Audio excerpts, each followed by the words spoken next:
All right, so you just finished Days Gone, and now you need more, right?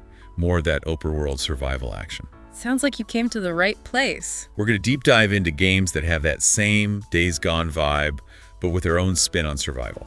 You guys gave us some killer sources. Lists, descriptions, even a video breakdown. We took all that and boiled it down to 17 games. Games you absolutely need to check out. And it's really interesting how diverse these games are. You've got straight up zombie survival. Crafting havens. And games that lean way into the story. It's kind of crazy to see how these developers have taken that Days Gone formula and just turned it into something totally new. Before we get lost in the post-apocalyptic wilderness, let's map out our journey. Yeah, we've got 3 main types of games we want to explore. Those that crank up the zombie action. Games that are all about building and crafting. And then those that really pull you in with the narrative. It's like choosing your own apocalypse. Right? You want to face those hordes head on. Build a fortress to keep the chaos out. Or uncover the mysteries of a world gone mad. Let's jump right in. With a game that's still being developed, but already caught my eye. Oh, which one is that? Fallen Region. Oh, Fallen Region, okay. It's a PC title. Throws you into this massive sandbox world.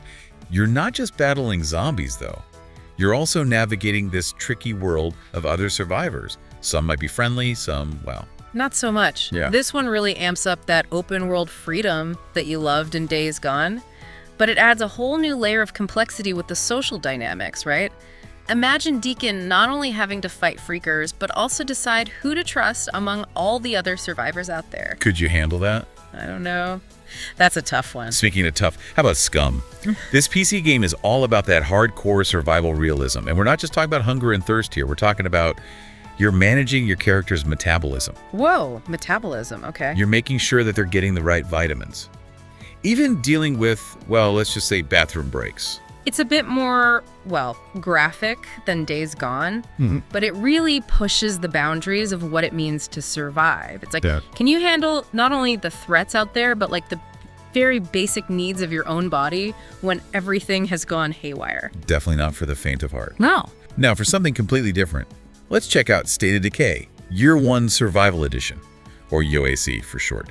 This one's on PC, Xbox One, and PS4, and it's all about building and managing a whole community of survivors. So imagine taking those camp management aspects of Days Gone and cranking them up to 11. You're responsible for this entire group of people. Each with their own needs. Their own personality. Yeah, it's like Days Gone meets The Walking Dead, where you're constantly having to balance like the needs of the many with the needs of the few. And you know there's going to be some tough choices there. Guaranteed. And let's not forget those personalities clashing. You might have to make decisions that benefit the whole group, even if it means sacrificing one person. That's some serious moral weight right there. Oh, yeah. And it ties into those tough choices that Deacon had to make throughout his journey in Days Gone, right? So if you were drawn to that emotional complexity, the OSCE really delves deeper into those ethical dilemmas.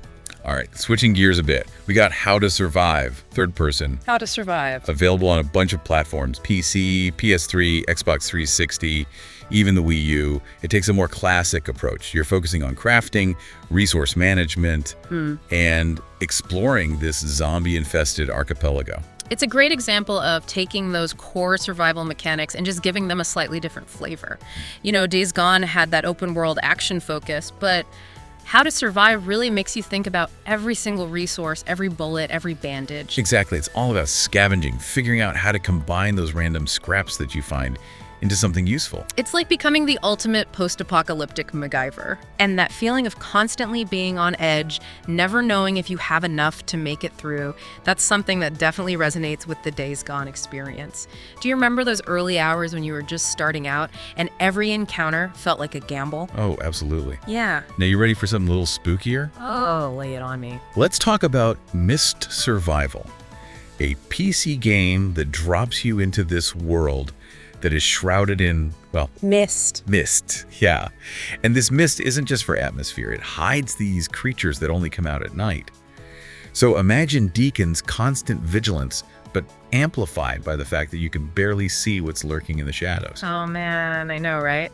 That sounds like it taps into that same unsettling tension that Days Gone just nailed so well, especially when you were first starting out, exploring, and had no idea what was out there. Exactly. You're always on edge, listening for the slightest sound. You know, just something that could signal danger in the mist. Oh yeah, It's a different kind of survival challenge, you know? Right. One that plays on that psychological horror rather than just straight-up action. So we've explored massive open worlds, Hardcore realism that gets down to the nitty-gritty. the challenge of building a whole community. And now a world shrouded in terrifying mist. It's kind of amazing how many ways there are to experience a post-apocalyptic world, right? Absolutely.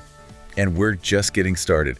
But before we move on, I'm curious, which of these has piqued your interest the most so far? Is it the wide-open freedom of Fallen Region? The gritty challenge of SCUM. The community focus of YOSE? The crafty resourcefulness of how to survive. Or that chilling atmosphere of Mist survival? Yeah, let us know what's calling to you. And get ready, because we're diving into even more Days Gone alternatives. Let's do it. Okay, let's kick things off with a game that takes us to a familiar setting, Dead Island. Riptide Definitive Edition. This one's a bit of a classic, originally released back in 2013, but this Definitive Edition brings it to PC, PS4, and Xbox One, With spruced up graphics. and all the extra content. For those of you who love the original Dead Island, this is like the ultimate way to experience the sequel. You get more zombie slaying action, new characters, and locations to explore, and you still get to customize your survivor with all those cool RPG elements. Plus, who doesn't love a good tropical island setting for a zombie outbreak? It's like a vacation gone seriously wrong. Speaking of things going wrong, let's talk about Miscreated. This PC game drops you into a world that's been devastated not by zombies, Not by zombies. by mutants. Yeah, okay. You'll be scavenging for supplies, building a base to protect yourself, and dealing with both those mutated creatures and other survivors who might not be so friendly. Ooh, that adds a whole new layer of tension, right? I mean, you never know if that person you encounter is going to help you out or just try to steal everything you've got. Exactly, and that unpredictable element of human interaction, that's something Days Gone played with as well, you know? Especially with those rival camps and bandits always lurking around. It reminds you that sometimes the biggest threat in a post-apocalyptic world isn't the monsters, it's other people. Makes you think, huh. It definitely does. Oh. Okay, for something a bit different, let's shift gears to No One Survived. This PC game really dives deep into the crafting and building side of survival. You're gathering resources, building your base, and then fortifying it against wave after wave of zombies. What's interesting here is that No One Survived takes that classic tower defense idea and puts it into the survival setting. Now, for those of you who haven't played tower defense games, it's all about strategically placing defenses to hold off enemies that are trying to overrun your base. So in No One Survived, you're not just surviving day to day, you're planning ahead, thinking about how to hold off those relentless zombie hordes. Sounds like a great choice for those of you who love to get strategic with your base building in games like Days Gone Right. All right, up next is SurrounDead, another PC game that promises a mix of exploration, crafting, and a strong narrative to pull you in. SurrounDead is still being developed, but it's already making waves because of its focus on telling a compelling story within that zombie apocalypse setting. They're really trying to create a world that feels real, with a rich history and interesting characters to meet along the way. So it's not just about surviving, it's about uncovering the story of what happened, maybe even finding some meaning in all the chaos. You know, that's a theme that really resonated with me in Days Gone. Absolutely. Remember how Deacon's journey was as much about finding himself and his purpose as it was about just staying alive? SurrounDead seems to be exploring that same idea. It's those human stories, those moments of connection that really make a survival game more than just shooting and looting, don't you think? Totally agree. Now let's take a little detour from the purely zombie-focused games and check out The Evil Within 2. It's available on PC, PS4, and Xbox One. And while it's mostly a horror game, it incorporates survival elements in a way that will feel familiar if you loved Days Gone. Oh yeah. The Evil Within 2 definitely goes for that creepy, psychological horror vibe. It's intense, and you'll find yourself scrambling for resources while facing some seriously nightmarish creatures. What's fascinating about this game is how it uses those survival mechanics to make the horror even more effective. Like, you're not just scared of the monsters, you know? You're scared of running out of ammo, of being trapped with no way to defend yourself. Does that ring a bell from your Days Gone experience? It totally does. It's like those moments when you stumble into a horde bigger than you expected and you're just desperately trying to stay alive. Your heart's pounding, you're making split-second decisions, and the tension is through the roof. Exactly. And that's what's so cool about blending survival elements into other genres, you know? It raises the stakes, makes you think carefully about every choice you make, and ultimately creates a more memorable experience. All right, we're making good progress here, but there are still more games to explore. We've seen zombie islands, mutant wastelands, psychological horror. Where are we headed next? Well, how about a game that's shrouded in a bit of mystery? Let's talk about DelayedSun. Ooh, I love a good mystery. What do we know about this one? Details are a bit scarce right now, but DelayedSun is an indie survival game that's still in development.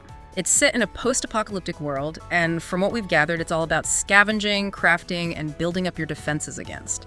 Well, we're not quite sure what yet. Okay, that's kind of exciting though, right? Leaves so much room for speculation. What kind of threats do you think you'll face in DelayedSun? Zombies, mutants, something totally new. Tell us what you think. I love that you're getting the listeners involved. It's a good reminder that these deep dives are all about sharing our thoughts and our excitement about these games. Absolutely.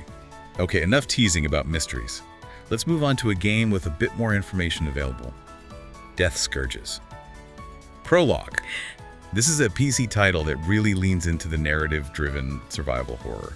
From what we've seen, Scourges. Prologue is really interested in exploring those feelings of isolation and desperation that come with trying to survive in a world overrun by monstrous creatures. It's less about action, more about atmosphere, tension, piecing together the story of what happened. So for those of you who are hooked by the emotional depth of Days Gone's story, Scourges, Prologue might be right up your alley. Yeah, it's a great reminder that survival isn't just about being physically strong, right? But also about your mental and emotional strength. It's about finding hope and meaning, even when everything seems lost. I love that. Okay, ready for a change of scenery. Let's journey to a frozen wasteland with Fade to Silence. This one is on PC, and it challenges you to not only survive the brutal cold, but also terrifying creatures that lurk in the snow. Fade to Silence is all about balancing those classic survival mechanics, exploration, crafting, base building, with the constant struggle against a truly unforgiving environment. You're not just battling the cold, you're managing your resources, deciding what's most important, and constantly adapting to that changing weather. It sounds like it captures that same feeling of vulnerability you felt in the early hours of Days Gone when you were just starting out, outmatched, and trying to make it through each encounter. You nailed it. It's that constant back and forth between feeling empowered as you get better and find more resources, but also knowing how easily it could all be taken away. We're cruising through this list, and I'm blown away by the sheer variety of games out there that capture that Days Gone spirit. But hold on tight, because we've still got more to uncover. Are you ready for the final leg of our journey? Welcome back, survivors. We're in the home stretch of our deep dive into games that, well, they echo that spirit of Days Gone. And believe me, we saved some of the most intriguing titles for last. Oh, I like that. Intriguing. Yeah. Okay. What's really hit me throughout this whole exploration is just how many different ways you can interpret survival in a game. Right. We've seen resource management, Community building. psychological horror, and now we're going to look at some games that really highlight, I think, different aspects of what it means to be human in that post-apocalyptic world. Oh, okay, I love that. You ready to dive back in? Let's do it. All right, up next we have Aftermath, a PC game that puts this huge emphasis on resource management and exploration. As you're navigating this world that's been ravaged by some kind of, well, mysterious, cataclysmic event. Mysterious. We're still waiting on more details about Aftermath. Yeah. But from what we've seen so far, it looks like scavenging, crafting, and adapting to a constantly changing environment are going to be key. It seems like you'll have to make some tough choices about what to focus on. Like, do you go for that immediate survival, or do you try to plan for the long term? Ooh, that reminds me of the constant decision-making in Days Gone, you know? Like, do you upgrade your bike so you can travel further? Or do you beef up your weapons so you can take on tougher enemies? Every choice has consequences. Exactly. And that's one of the things that just makes these survival games so engaging. They force you to think strategically, to be creative with limited resources, and to really weigh the impact of your choices. Oh, for sure. Okay. Let's lighten things up a bit with our next game. Dead Rising 4. Now this one is available on PC, PS4, and Xbox One. And it's a little different from some of the more serious survival games we've talked about. Well, Dead Rising 4 really embraces that over-the-top action and humor that the series is known for. Yeah. You're still battling hordes of zombies, but this time you get to do it with this whole arsenal of crazy makeshift weapons. Oh, like what? We're talking electrified baseball bats, explosive teddy bears, you name it. Oh my gosh. Okay. Yeah. If you like your zombie slaying with a side of laughter, Dead Rising 4 is definitely for you. It's a good reminder that even in the darkest of times, there's still room for some fun, some absurdity. It really speaks to the resilience of the human spirit, you know? Our ability to find joy and humor, even in the face of adversity. I like that. All right, for our next game, we're heading back to the Dead Island universe with Escape Dead Island. This one's a spin-off from the main series, and it's available on PC, PS3, and Xbox 360. Okay, so what's different about this Dead Island? Well, Escape Dead Island takes a different approach than the open-world action of the other games in the series. This one is more narrative-driven, focusing on stealth, exploration, and unraveling the mystery behind the zombie outbreak. So instead of just mowing down zombies, you're trying to figure out what caused this whole mess in the first place. I like that. It has a whole new level of intrigue and suspense. It shows how powerful storytelling can be in a survival game, you know? It's not just about staying alive, it's about understanding how things got this way, what led to the apocalypse, and maybe even finding some hope for the future. Okay, we've arrived at our final destination on this deep dive, and we're wrapping things up with a true classic, Resident Evil 3. This remake of the 1999 survival horror masterpiece is available on PC, PS4, and Xbox One. Resident Evil 3 is a masterclass in tension, resource management, and that heart-pounding action. You're trapped in a city overrun by zombies. You're desperately searching for a way out while being hunted by some of the most iconic monsters in gaming history. This one takes me back. Yeah. Remember those early survival horror games where you were constantly low on ammo, hiding in a corner just hoping to survive? That's Resident Evil 3. And that feeling of vulnerability of being hunted, that's something that Days Gone captures so well too. It's a reminder that even when you're skilled, well-equipped, there are always forces out there that can push you to your limits. So there you have it. We've explored 17 games that each offer their own unique take on the survival themes that made Days Gone so captivating. We've seen open worlds, Hardcore simulations, community builders, psychological horror, the whole spectrum. and along the way, we've seen how these games tap into our primal instincts, our desire to survive against all odds. But more importantly, we've seen how they explore what it means to be human in the face of adversity, Our resilience, our ingenuity, our capacity for hope. and despair. It's been an incredible journey. But before we sign off, I want to leave you with something to think about. We've talked about surviving in different ways, fighting zombies, managing resources, building communities. But what does survival really mean to you? What kind of story would you want to tell in a post-apocalyptic world? Think about that as you explore these games and any other games that catch your eye. Because ultimately, the most compelling stories are the ones we create ourselves. That's so true. Thanks for joining us on this deep dive. Until next time. Keep surviving.